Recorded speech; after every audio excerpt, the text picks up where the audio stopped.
যদিও বলা যায় মানুষের অন্তরের সৌন্দর্যই আসল, তবুও বাহ্যিক সৌন্দর্যকে অস্বীকার করা যায় না। এ দুটো মিলেই একজন মানুষ হয়ে ওঠে পরিপূর্ণ এবং আত্মবিশ্বাসী। এক্ষেত্রে দৃষ্টি ইমপ্রেশন খুবই জরুরি, কারণ এর উপর ভিত্তি করেই আমরা অচেনা মানুষ সম্পর্কে ধারণা করি। দেখা যায় প্রথম দর্শনে যাকে ভালো লাগে তার প্রতি একটা দুর্বলতা চলেই আসে। মনোবিজ্ঞানীরা বলে থাকেন, একজন মানুষকে দেখার 30 সেকেন্ডের মধ্যে অপরপক্ষ তাকে বিচার করে ফেলে। কাজেই এটা খুবই জরুরি। প্রিয় দর্শক, চলুন শুরু করি নিয়মিত আয়োজন আজকের বাংলাদেশ। এই আয়োজনে আপনাদের সাথে আছি আমি মাহবুব হাসান। আজ 10 সেপ্টেম্বর 2006, 26 ভাদ্র 1413 বাংলা, 16 শাবান 1427 হিজরি। এবারে বৈঠকে আজ আমাদের মাঝে রয়েছেন ভাস্কর ও মুরাল শিল্পী মৃণাল হক। কেমন আছেন আপনি? ভালো আছে। গতকাল আপনার জন্মদিন ছিল, শুভ জন্মদিন। আপনার বিখ্যাত কাজগুলোর মধ্যে আমরা দেখি মতিঝিলের বক পাখি, এটি খুব পরিচিত এবং সবার চেনা একটা কাজ। এছাড়া আপনি করেছেন ভিভিআইপি টার্মিনালের একটা কাজ করেছেন, আপনি এয়ারপোর্টে কিছু মুরাল আপনার আছে। এর বাইরেও আপনার অসংখ্য কাজ আছে, সেগুলো সম্পর্কে আমাদের একটু বলবেন?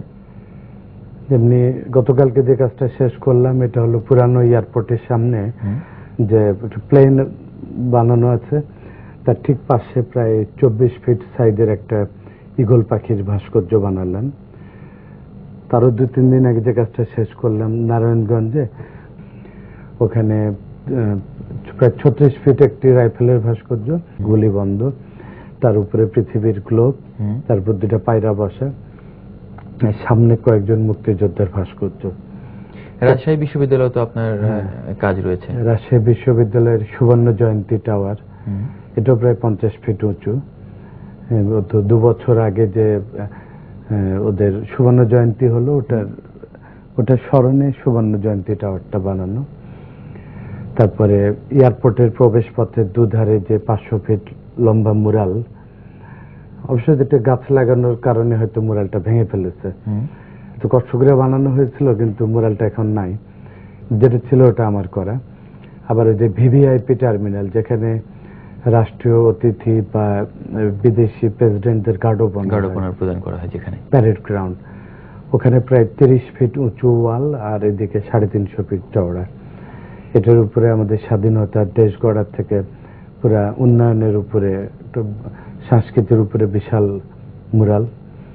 অ্যাটলিস্ট বিদেশি প্রেসিডেন্ট আসলে এক পলকে বাংলাদেশ সম্বন্ধে একটা ধারণা পাই। তারপর বিডিআর এর ভিতরে আমার অনেকগুলো কাজ আছে। তার ভিতর বিডিআর মেন গেটে 6টা বিডিআর এর বিবর্তনের উপরে 6টা ভাস্কর্য, আর মাঝখানে মুক্তিযুদ্ধের মুরালটা। তারপরে আপনার তেজগাঁতে একটা গাড়ি বানালাম, একটা পেট্রোল পাম্পের সামনে চেন দিয়ে করা একটা অ্যান্টিক গাড়ি। যে কোনো মুহূর্তে আপনি গেলে, ওখান থেকে তো সম্প্রতি একটা জিনিস খোয়াও গেছে। হ্যাঁ, খোয়া গেছিল, পরে কর্তৃপক্ষ আবার এটাকে প্লেস করেছে। আচ্ছা, হ্যাঁ। তো একটা জিনিস ভালো লাগে যে এর আগে আমার ট্রেনের কাজ শুধু এয়ার কন্ডিশন রুমের ভিতর সীমাবদ্ধ ছিল, এবং বাংলাদেশের খুব হাতে গোনা কয়েকজনের বাসায় ছিল। আমার শখ ছিল এটাকে আমি এয়ার কন্ডিশন রুম থেকে রিক্সাওয়ালা, শ্রমিক, এমনকি লুলা ফকির এদের কাছে নিয়ে আসবো। পৃথিবীর বিভিন্ন দেশে আমরা দেখি এরকম মুরাল বা ভাস্কর। মজার ব্যাপার হলো, আমি তো নিউ ইয়র্ক সিটিতে 7 বছর ছিলাম। ওখানে কাজ করতে করতে নিউ ইয়র্কে আমি মুরালে এত পপুলার করেছিলাম যে সিএনএন হেডলাইনে আমার ইন্টারভিউ ওরা 1 সপ্তাহে প্রায় 18 বার রিপিট করেছে। তারপর নিউ ইয়র্ক 1 চ্যানেল, ওরা ওইখানকার কাজগুলো সম্পর্কে আমাদের একটু বলবেন? আচ্ছা, ওখানে যেমনি বাঙালি এরিয়া জ্যাকসন হাইট, ওখানে আমার 23 থেকে 24টা মুরাল আছে। আমি রাস্তার সাইডে নিজ খরচে 40 ফিট বাই 6 ফিট এরকম কিছু মুরাল করেছি, যেটা ভাষা আন্দোলন থেকে শুরু করে পর্যায়ক্রমে স্বাধীনতা পর্যন্ত আমাদের শহীদ মিনার, স্মৃতিসৌধ সবকিছু ওখানে আছে। পুরো বাংলাদেশের পরিচয়টা আপনি নিউ ইয়র্ক সিটি, ওটার পাশে ওটার ইতিহাসটা লেখা আছে, বাংলাদেশের এই সংগ্রামের ইতিহাস। এবং নিউ ইয়র্ক সিটির বিউটিফিকেশনের জন্য নির্বাচিত করে ওরা কয়েকজন আর্টিস্টকে, অনেক যোগ্যতার পরেই তাদেরকে নির্বাচন করা হয়।